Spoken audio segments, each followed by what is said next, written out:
నాకు బాధ్యతలు ఇవ్వడం జరిగింది మన ఉస్మానియా జరిగిన సమావేశంలో. దాని తర్వాత మరి కార్యాచరణలో భాగంగా మరి మీ అందరికీ తెలిసిందే, చట్టబద్ధ లేని లంబాడీలను ఎస్టీ జాబితాని తొలగించాలని చెప్పేసి మేము అనేక దశాబ్దాలుగా ఒక పక్క ప్రజా పోరాటము, రాజకీయ పోరాటము, న్యాయ పోరాటము, సాంస్కృతిక పోరాటం కూడా మేము చేస్తూ వస్తున్నాం.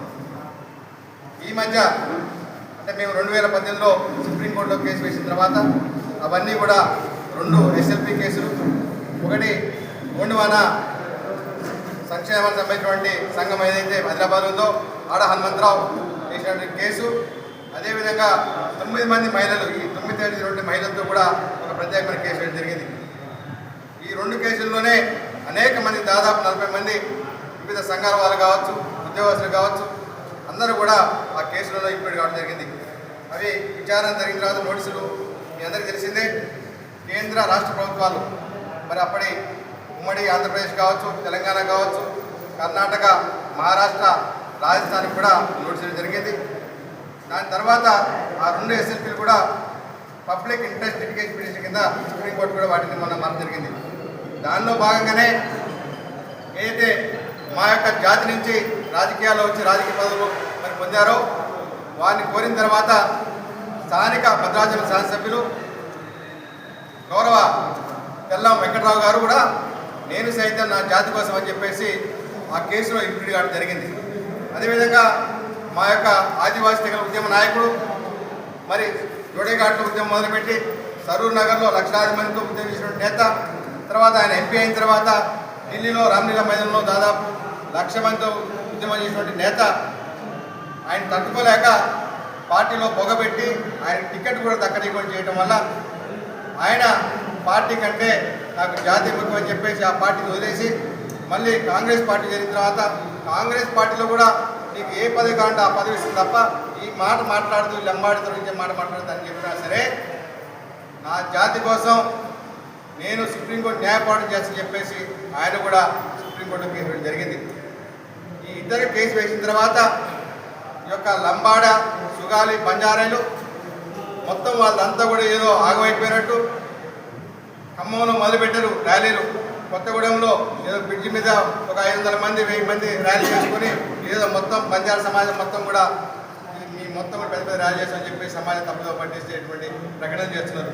వీటితో పాటు సోయం లేని సోయి అంటారు, సోయి లేని సోయం, తెలివి తెల్లము. మళ్ళీ మీ మాలాంటి సంఘాలు అందరం కలిసి మేము ఏదైనా ప్రకటన చేస్తే ఎవడరా మీరు, ఒక అయ్యకి అవ్వక పుట్టిన వాళ్ళ మీరు మమ్మల్ని అర్హత తీసేదని చెప్పేసి ఒక ప్రొఫెసర్ స్థాయి వ్యక్తి కూడా దుర్భాష మీరు అందరూ కూడా తెలిసింది. ఈ మధ్య నిన్న కూడా మరి దీన్ని అడ్డుకోవడానికి, సుప్రీంకోర్టు విచారణ అడ్డుకోవడానికి ఏకంగా పార్టీలకు అతీతంగా గోరు పంచాలను మొత్తం కూడా కలిసి ఇందిరాబాద్ దగ్గర ధర్నా చేయడం జరిగింది. ఆ ధర్నా చేసిన తర్వాత ఎవరైతే కేసు వేసినటువంటి ఈ యొక్క తెల్ల వెంకటరావు గారు, స్వయం బాబురావు గారి పైన కూడా పార్టీ పరంగా మళ్ళీ రాత్రి అంతా కూడా ఒత్తిడి జరిగింది. మీరు విత్డ్రా చేసుకోండి, లేకుంటే 28వ తారీఖు పదార్థాలు పెట్టే సభని మీరు రద్దు చేసుకోండి, మీరు ఇంకో దగ్గర పెట్టుకోండి అంటున్నారు. కానీ ఈ సభ రద్దు చేసినా లేకుంటే కేసు విత్డ్రా చేసుకున్నా ఈ లంబడు చట్టబద్ధ లంబడి విచారణ ఆగదు. ఎందుకంటే వీళ్ళకంటే ముందే నేను చెప్పినటువంటి సంఘాలు, మహిళలు దాదాపు 40 మంది సుప్రీంకోర్టు వేసినటువంటి మరి పిటిషన్ అన్నీ కూడా అక్కడ ఉన్నాయి. నిన్ననే వీళ్ళు అక్కడ ర్యాలీ చేస్తే సుప్రీంకోర్టులో మారా చెందినటువంటి మరి మేధావులు, ఉద్యోగులు అందరూ కలిసి కూడా సుప్రీంకోర్టులో అడ్మిట్ పిటిషన్ వేసారు. ఇంప్లీడ్ అయ్యారు. దీంట్లో మధ్యప్రదేశ్ వాళ్ళు ఇంప్లీడ్ అయ్యారు, ఆంధ్రప్రదేశ్ వాళ్ళు ఇంప్లీడ్ అయ్యారు. దీన్ని వాదించడానికి ఈ ఆదివాసులు అంతా కూడా ఆగమైపోతుందని చెప్పేసి మాజీ ఎంపీ, రాజమండ్రి మాజీ ఎంపీ ఉండవల్లి అరుణ్ కుమార్ గారు ప్రత్యక్షంగా సుప్రీంకోర్టు కూడా వారు రావడం జరిగింది. ఈ రకంగా ఈ రాష్ట్రమే కాదు, ఈ లంబాడీలను తొలగించడానికి ఇప్పటికే ఆంధ్రప్రదేశ్, మహారాష్ట్ర, మధ్యప్రదేశ్ అయినటువంటి అన్ని సంఘాలు మేధావులు సుప్రీంకోర్టు చేసినాయి.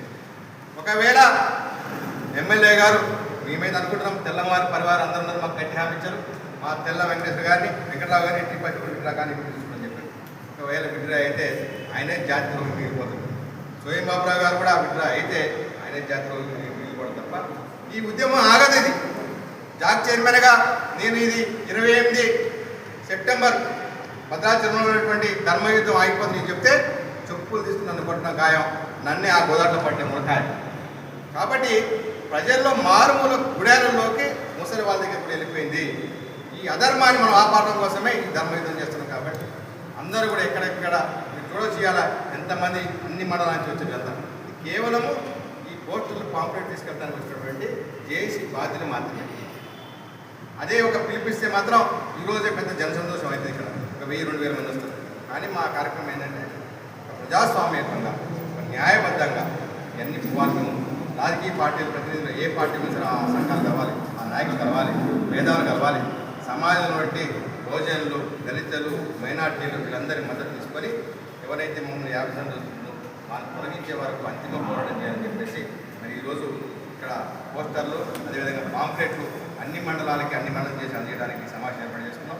కాబట్టి ఖచ్చితంగా 28 సెప్టెంబర్ 2025 ఆదివారం ఉదయం 10 గంటలకు పిటి సెంటర్ నుంచి వేలాది మంది కాదు, ఇంకా అసలుకి దానికి అంతు లేదు.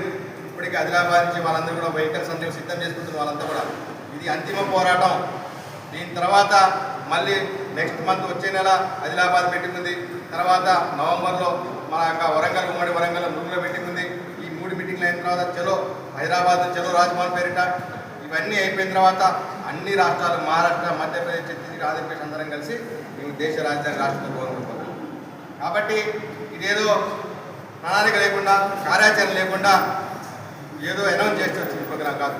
దీని వెనక గత 7 సంవత్సరాలుగా మా ఉద్యమాల్లో ఇవన్నీ ఏమేమి లోటుపాట్లు ఉండేవి అవన్నీ చూసుకుంటూ అన్ని సంఘాలు ఈరోజు చూసుకుంటే మీరు దీంట్లో చూసుకోవచ్చు. దేని సంఘం లేదు. ఎవడన్నా మిగిలిపోయిందంటే వాడు పోయినట్టు లెక్క, ఈ జాతిలో వాడు చచ్చిపోయినట్టు లెక్క తప్ప బతికి ఉన్నటువంటి అన్ని సంఘ నాయకులు వాళ్ళందరి ఆమోదంతో మొట్టమొదటిసారిగా ఇన్ని సంఘాలు కలిసి చేసినటువంటి అంతిమ పోరాటం ఇది. దీనిలో భాగంగానే మరి ఈ ప్రచారాన్ని ఈరోజు మొదలు పెడితే వీళ్ళందరూ కూడా తర్వాత జేఏసీ తరఫున కూడా ఐక్య కార్యక్రమం తరఫున ఒక జోడయాత్ర తెలంగాణ, ఛత్తీస్గఢ్ ఉన్నటువంటి లొట్టపిట్టిగడ్డ దగ్గర ఆ యొక్క వీరమయ్య ఏదైతే వీరమయ్య దేవాలయం ఉందో అక్కడ పూజలు మొదలుపెట్టుకొని ప్రతి మండల హెడ్ క్వార్టర్ కూడా ఒక ప్రత్యేక సమావేశం ఏర్పాటు చేస్తుంది. వాజేడు తర్వాత వెంకటాపురం దగ్గర ఉన్నటువంటి ఆ చేరవ వంశస్థులు చేసి సదాలమ్మ దగ్గర పూజ చేసుకొని మళ్ళీ అక్కడ సమావేశం. ఈ జోడయాత్రలో దీంట్లో ఉన్నటువంటి అన్ని సంఘాలు కూడా ఎవరి జెండా వాళ్ళు పెట్టుకొని, ఎవరి వాహనం వాళ్ళు పెట్టుకొని అందరం కూడా పూర్తి సమన్వయంతో తీసుకురావడానికి నేను ఒక జాక్ చైర్మన్గా ఇటువంటిది ఇంతకుముందు ఎక్కడ ఏ పార్టీ తెలంగాణ పార్టీలో ముందు జరగలేదు. ఇట్లా అంత సమన్వయంతో మేము చేస్తాం. ఈసారి పూర్తి సమన్వయంతో ఎవడన్నా ఒకరిద్దరు మిస్ అయినా కూడా వాటిని పట్టుకొని మళ్ళీ దీంట్లో పట్టుకొస్తుంది తప్ప మేము ఎవరిని దూరం చేసుకోము. ఆ సమాజంలో మేము మా సమాజంతో పాటు బహుజనులు, దళితులు, మైనార్టీలు ఆఖరికి అగ్రవర్ణాలు కూడా మేము పట్టుకొని వాటిని తొలగించే వాళ్ళకి ముందు పోతాం తెలియజేసుకుంటూ మరి ఇక్కడ ఇచ్చేటువంటి పాత్రికేయ మిత్రులకి మరి పేరున యావత్ ఆదివాసీ 9 తెగల తరఫున ధన్యవాదాలు చేసుకుంటూ మా న్యాయమైనటువంటి, మా ధర్మమైనటువంటి ఈ పోరాటానికి, ధర్మ యుద్ధానికి మీ మద్దతు తెలియజేసి కోరుకుంటూ ఆ రోజు కూడా మీరందరూ కూడా మరి పెద్ద ఎత్తున తల్లి రావాలని కోరుకుంటూ జై ఆదివాసీ, జై జై ఆదివాసీ.